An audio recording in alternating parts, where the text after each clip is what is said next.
जो कुलपति महोदया संगीता श्रीवास्तव वो बड़ी तबके की अधिकारी हैं। अगर वो नहीं बिल्कुल क्यों चाहेंगे कोई अगर पढ़ लेगा, उनका ड्राइवर का लड़का पढ़ लेगा तो उनकी आने वाली पीढ़ी को ड्राइवर नहीं मिलेगा। हर चीज़ में देते हैं। हम बोल रहे हैं उसमें भी पैसे दे रहे हैं, आप बैठ रहे हैं तो उसमें भी पैसे दे रहे हैं, जो पंखा चल रहा है हवा उसमें भी कर दे रहे हैं। नमक से लेके गोल्डी से लेके गाड़ी से लेके पेट्रोल तक लेते हैं, सब में हम कर ही देते हैं। जब हर जगह हम कर ही देते हैं तो क्या शिक्षा के लिए भी कर लेना उचित? नमस्कार दर्शकों, इस वक्त मैं प्रयागराज में हूं और आप देखना शुरू कर चुके हैं फ्रीडम न्यूज इंडिया। अभी कुछ दिन पहले एक वीडियो वायरल हो रहा था जिसमें एक छात्र अपने कॉलेज के ही सामने जो है अपने ऊपर, अपने शरीर के ऊपर ज्वलनशील पदार्थ डाल करके अपने आप को आग लगाना चाहा। समझ रहे हैं? वो जो लड़का था, वो जो छात्र था, यही है। क्या नाम है आपका? मेरा नाम आदर्श सिंह भदौरिया है। मैं इलाहाबाद विश्वविद्यालय का। अच्छा, ये बताइए क्या बात है, आखिर क्या किस वजह से आपने ऐसा किया? देखिए, इलाहाबाद विश्वविद्यालय में 400% फीस वृद्धि हुई है और उस 400% फीस वृद्धि में इलाहाबाद विश्वविद्यालय में जो छात्र पढ़ने आते हैं वो पूर्वांचल, अवध और बुंदेलखंड क्षेत्र से आते हैं और बहुत ही मध्यम तबके और मध्य वर्गीय तबके और निम्न वर्गीय तबके से आने वाले छात्र हैं। और जिस प्रकार से 400% फीस वृद्धि हुई है, इनमें से कई ऐसे छात्र हैं जिनके घर रोटी खाने को नहीं है, घर के ऊपर रहने को छत नहीं है। अगर बारिश हो जाए तो फिर उनको घर में अपनी ज़मीन में बाल्टी और लोटा लगाना पड़ता है पानी को रोकने के लिए। ऐसे छात्र फीस वृद्धि से इनको पढ़ने से रोका जा रहा है, इनको शिक्षा से वंचित किया जा रहा है और कहीं ना कहीं से कोई भी तबका हो, बड़ा हो या छोटा हो, उससे भी परे हो कि अगर इलाहाबाद विश्वविद्यालय में कोई भी गलत गतिविधियाँ छात्रों के हित में होती हैं, वे छात्रों के खिलाफ होती हैं, तो हम छात्र नेता हैं, हमारा परम दैनिक सिद्धांत और कर्तव्य है कि छात्रों के हित में आगे आएँ और उनके लिए कार्य करें। अच्छा, ये बताइए, सरकार कहीं ना कहीं यूनिवर्सिटी का मैनेजमेंट जो है बोलता है कि सरकार ने जो है फंड देना मना कर दिया, बंद कर दिया। ठीक है, तो हमको कहीं ना कहीं से मैनेज करना होगा, कहीं ना कहीं से कलेक्ट करना होगा, तो क्या हम उतना ही फीस रखेंगे तो चल पाएगा, ये बोला जा रहा है। तो इस पर क्या कहेंगे आप? कहीं ना कहीं सरकार को भी तो सपोर्ट करना चाहिए ना। देखिए, सरकार फंड कितना दे रही, कितना दे रही, मुझसे मतलब नहीं है। इलाहाबाद विश्वविद्यालय कुछ फंडामेंटल वैल्यूज हैं, उसके कुछ उद्देश्य थे। इलाहाबाद विश्वविद्यालय जब निर्माण हो रहा था तो उसका साफ साफ एक ही उद्देश्य था कि इलाहाबाद विश्वविद्यालय की नींव जब रखी जा रही थी तो एक ही उद्देश्य पे रखी जा रही थी कि विश्वविद्यालय में एक ऐसा संस्थान बनाया जाए, शैक्षिक संस्थान, जिसमें हर तबके से आने वाला छात्र यहाँ पे आके अच्छी शिक्षा ले सके और अपने अच्छे कुशल भविष्य का निर्माण कर सके। और देखिए, यहाँ पे हम विश्वविद्यालय में सिर्फ कर से हमें मतलब नहीं, हम कर तो हर चीज़ में देते हैं। हम बोल रहे हैं उसमें भी पैसे दे रहे हैं, आप बैठ रहे हैं तो उसमें भी पैसे दे रहे हैं, जो पंखा चल रहा है हवा उसमें भी कर दे रहे हैं। नमक से लेके गोल्डी से लेके गाड़ी से लेके पेट्रोल तक लेते हैं, सब में हम कर ही देते हैं। जब हर जगह हम कर ही देते हैं तो क्या शिक्षा के लिए भी कर लेना उचित है? शिक्षा समाज की रीढ़ है और इस रीढ़ को जिंदा रखने के लिए हमें इस तरह का अप्रासंगिक बातें नहीं करनी चाहिए। और दीनदयाल उपाध्याय जी ने कहा है कि शिक्षा के क्षेत्र में लगाया गया पैसा सरकार का खर्च नहीं, भविष्य का निवेश है। इसको निवेश के रूप में देखना चाहिए। भविष्य है, छात्रों का भविष्य है। यहीं से इलाहाबाद विश्वविद्यालय की प्राचीर इलाहाबाद विश्वविद्यालय के ऐतिहासिक छात्र संघ रहा है कि यहाँ से न जाने कितने प्रधानमंत्री, मुख्यमंत्री, सांसद, विधायक निकले, IAS, PCS, जुडिशरी में जज और विक्रमनाथ जी जो वाइस चांसलर हैं, उनके पति कमलनाथ विक्रमनाथ जी खुद जज हैं सुप्रीम कोर्ट के। तो इलाहाबाद विश्वविद्यालय का एक अच्छा इतिहास रहा है, स्वर्णिम इतिहास रहा है। तो कर की बात को रखना यहाँ पे नैतिक होगा।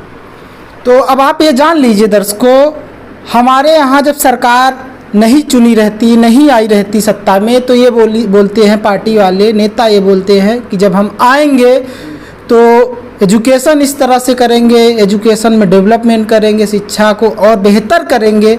लेकिन जब आ जाते हैं सत्ता में तो कहीं ना कहीं वो, अच्छा, लोग ये भी कह रहे हैं कि यूनिवर्सिटी में गया था रिपोर्टिंग करने, तो वो कह रहे हैं कि वो नहीं चाहते कि हम पढ़ें। क्या ऐसा है?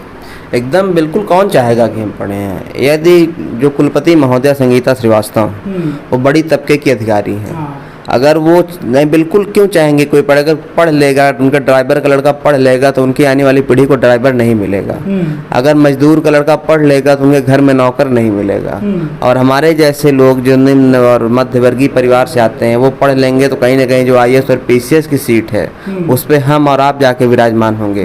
तो जो बड़े तबके के लोग हैं, जो अपने परिवार को, अपने बच्चों को एसी और अच्छी अच्छी व्यवस्थाओं में रखे हैं तो उनके बच्चे की सीट कट जाएगी। तो कौन चाहेगा अपने बच्चे को सीट को काटना, चाहे सदन हो या फिर सड़क हो, हर जगह गरीब तबके के लोग प्रताड़ित हो रहे हैं और इनको कहीं ना कहीं आगे बढ़ने से रोका जा रहा है। इसमें केंद्र सरकार, राज्य सरकार पूरी तरीके से मिली भगत की हुई है और एक ही लक्ष्य है कि शिक्षा से रोकना, अच्छे स्वास्थ्य से रोकना, अच्छी दवाई उपचार से रोकना। केंद्र सरकार का भी बहुत बड़ा हस्तक्षेप रहा युवाओं के भविष्य को बर्बाद करने में। जी। अच्छा, तो ये जिस तरह से जेएनयू जैसा संस्थान में, आप तो जानते ही होंगे कन्हैया कुमार को, ठीक है, जब वो भी कुछ इसी चीज़ों का विरोध करते थे तो उनको ये बोला जाता है कि ये लोग सिर्फ और सिर्फ पब्लिसिटी के लिए करते हैं, नेतागिरी में आने के लिए करते हैं, बड़ा नेता बनना चाहते हैं, ऐसा। इस पर क्या कहेंगे आप? देखिए, जेएनयू की फीस आज भी 216 रुपये है। 216 रुपये शैक्षणिक शुल्क है और आपके रहने का शुल्क शायद 10 रुपये प्रतिदिन के हिसाब से। और इलाहाबाद विश्वविद्यालय में 16,000 रुपये हॉस्टल की फीस है और 900 रुपये आपकी शैक्षणिक शुल्क है। अगर आप 16 और अभी जो 45,000 रुपये करने जा रहे हैं तो 45,000 रुपये जब कर देंगे तो एक दिन की जो फीस होगी वो 123 रुपये हो जाएगी। और आज की भी जो दिन भर की एक मजदूर की दिहाड़ी वो सिर्फ 300 रुपये है। आप जरा सोचिए कि जब 123 रुपये अपने घर बच्चे को दे देगा रहने के लिए तो कैसे अपना परिवार चलाएगा। 200 रुपये हमें दे देगा तो 100 रुपये में कैसे अपना परिवार चलाएगा। परिवार में माँ बाप होते हैं, बूढ़े होते हैं जिनको मेडिकल उपचार की आवश्यकता होती है, बहनें होती हैं जिनको शादी विवाह की का भौर और कंधे पे वजन होता है। तो तब एक परिवार को सब कुछ देखना होता है। अगर हम उनकी आवाज़ नहीं उठाएंगे, भाई हमारा तो काम ही है आवाज़ उठाना। अगर सच कहना बगावत है तो मैं बागी हूँ। और अगर आप कहते हैं कि राजनीति है क्या है तो फिर अलग की बात है, प्रासंगिक सब विषय। और राजनीति भी कर रहा हूँ तो राजनीति कोई ऐसा तो है नहीं, राजनीति हम नहीं करेंगे तो कौन करेगा। Youth is the career of revolution, Jayaprakash Narayan ने कहा था कि युवा क्रांति का वाहक होते हैं। अगर हम ही क्रांति नहीं करेंगे, हम ही राजनीति नहीं करेंगे तो राजनीति तो एकदम गर्त में जा ही रही है और भी चली जाएगी। अच्छा, ये बहुत बड़ा काम है, कहीं ना कहीं फीस हाइक को लेकर जिस तरह से उसका विरोध करना बहुत बड़ा काम है। और आपके साथ न जाने कितने लोग हैं इस समय कि नहीं है, ठीक है, क्या लगता है आप इसमें जीत पाएंगे? देखिए, हम इस समय एक बहुत बड़ी महाशक्ति के सामने लड़ रहे हैं।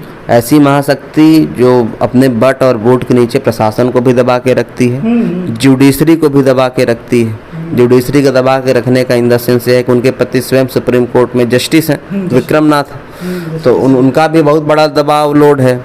और जिस प्रकार से छात्रों के हक और हुकूक का हनन किया जा रहा है, उनके भविष्य को अच्छे उजाले हो रहे भविष्य के निर्माण को रोका जा रहा है और उनके बट और बूट के नीचे उनके भविष्य को दबाया जा रहा है। और साफ साफ शब्दों में कहा जा रहा है कि इलाहाबाद विश्वविद्यालय है हमारे हिसाब से चलेगा। तो इलाहाबाद विश्वविद्यालय किसके हिसाब से चलेगा तय करने के लिए MHRD है, UGC है, शिक्षा मंत्रालय है। आप सिर्फ वाइस चांसलर हैं, कुलपति हैं। आपका कार्य है कि जो भी व्यवस्थाएं हैं उसी व्यवस्था में इलाहाबाद विश्वविद्यालय का पठन पाठन सुचारू रूप से चल सके, सारी व्यवस्थाएं सुचारू रूप से चल सकें, ये देखना है।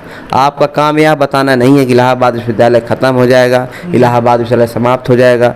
इन्होंने तर्क दिया कि जब मेरी दादी थी तो 46 रुपये में पढ़ी थी, फिर मैं आई तो 200 रुपये दी, फिर मेरे बच्चे आए तो 900 रुपये दिए, अब उनके बच्चे आएंगे तो 4500 रुपये देंगे।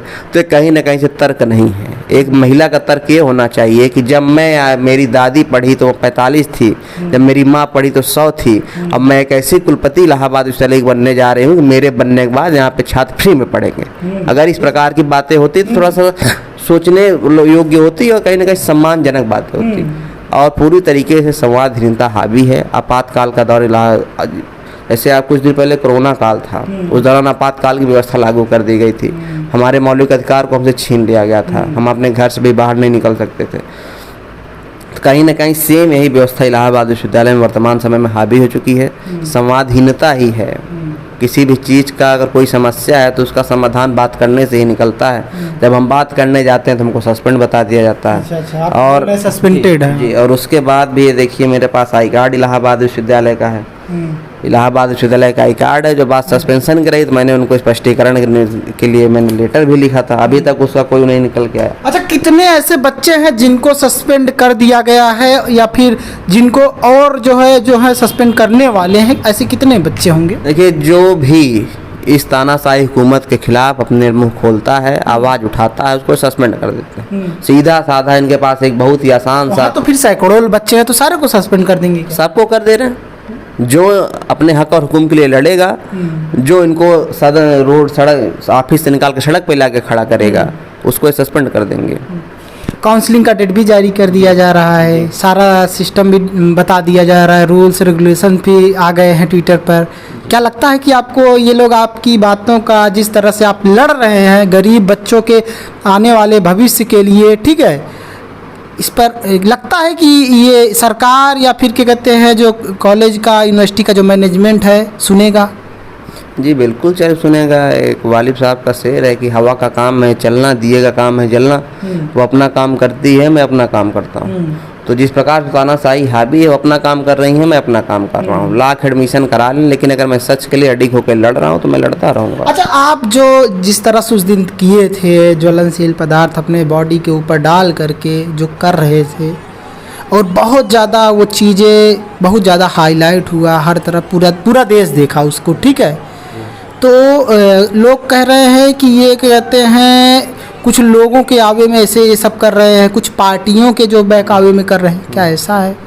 देखिए, अब इसमें पार्टी को जोड़ना, राजनीतिक संगठनों को जोड़ना कहीं से भी कदाचित उचित नहीं है। हाँ। क्योंकि हमारे पास वो एक अंतिम अवसर सा था। हमारे आंदोलन जिस प्रकार से दबाया जा रहा था, हमारे आंदोलनकारियों के घर पे पुलिस प्रशासन को भेजा जा रहा था, उनके परिवार पे पुलिस प्रशासन भी आई थी, हमारे घर भी आई थी और हमारे कई अन्य साथी थे, उनके घर पे भी गई थी।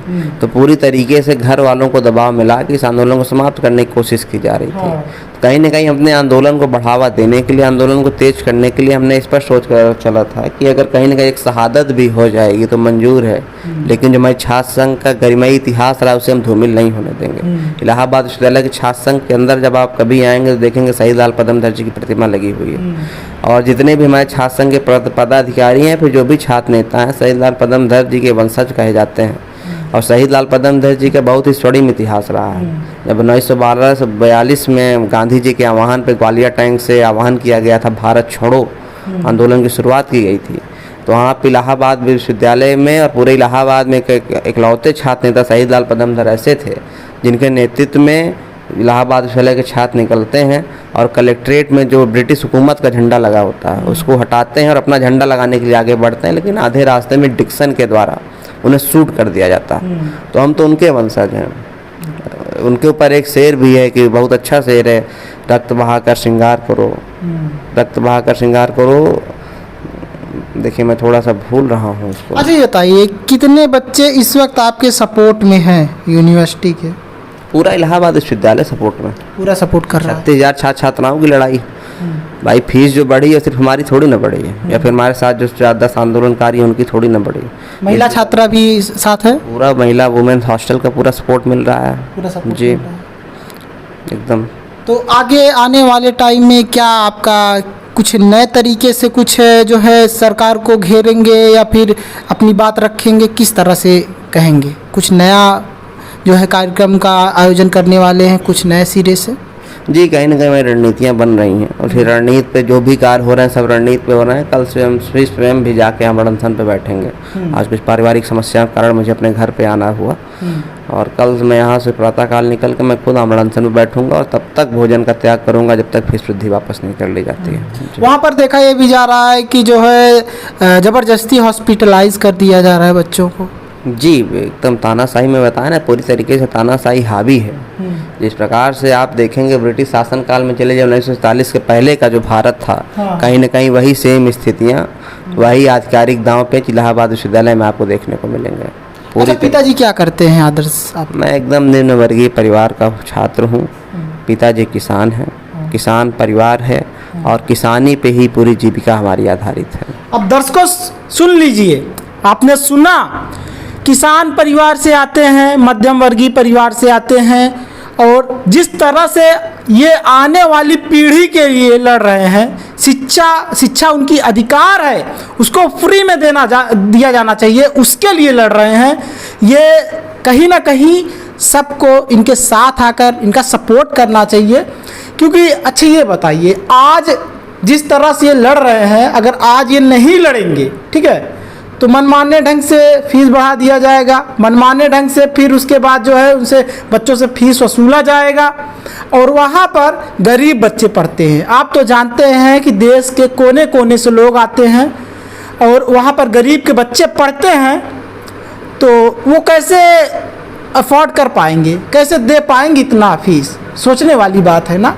और हम इनसे यही कहेंगे, हमारी फ्रीडम न्यूज़ इंडिया के तरफ से आपको बहुत बहुत शुभकामनाएं, क्योंकि आप जो है उन गरीब बच्चों की आवाज़ बन रहे हैं, उन गरीब लोगों का जो है भविष्य सुधारने के लिए लगे हैं, जो आने वाले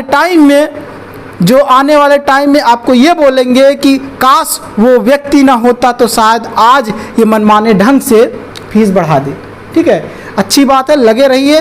तो क्या कहेंगे देश के लोगों से, क्या कहेंगे, क्या बोलेंगे जो छात्र हैं, देख रहे हैं? देखिए, छात्र जो देख रहे हैं, छात्र हमारे सब बंधु हैं, और इलाहाबाद विश्वविद्यालय में जितने भी 36,000 हमारे छात्र छात्राएँ हैं, ये लड़ाई हम उनके लिए लड़ रहे हैं। और ये कहीं ना कहीं विश्वविद्यालय स्तर और शैक्षणिक स्तर की लड़ाई नहीं है, अभी पूरे सामाजिक स्तर की भी लड़ाई बन चुकी है।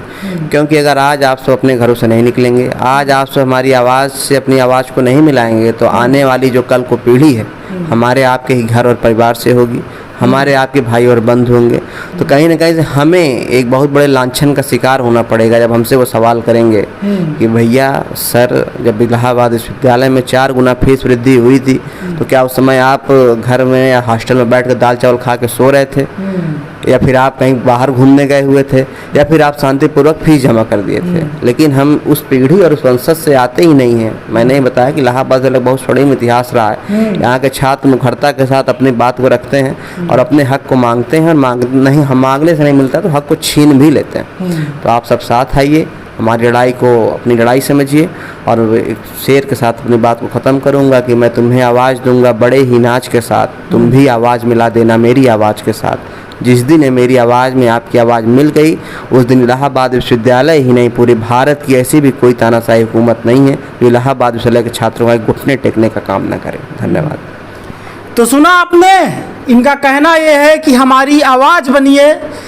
दर्शकों, आप में से बहुत सारे छात्र होंगे, यूनिवर्सिटी के भी छात्र देख रहे होंगे, आपसे हम यही कहेंगे, इनके साथ आइए, मत डरिए कि ये आपको सस्पेंड कर दिया जाएगा। ये सोचिए कि हमारी आने वाली पीढ़ी जो है वो फ्री एजुकेशन पा सके, फ्री शिक्षा पा सके, उसको सोचिए। क्योंकि अगर आप आज आवाज़ नहीं उठाएंगे तो कल को आप पढ़ नहीं पाएंगे, कल को आपके जो बच्चे हैं वो नहीं पढ़ पाएंगे। बहुत बहुत धन्यवाद।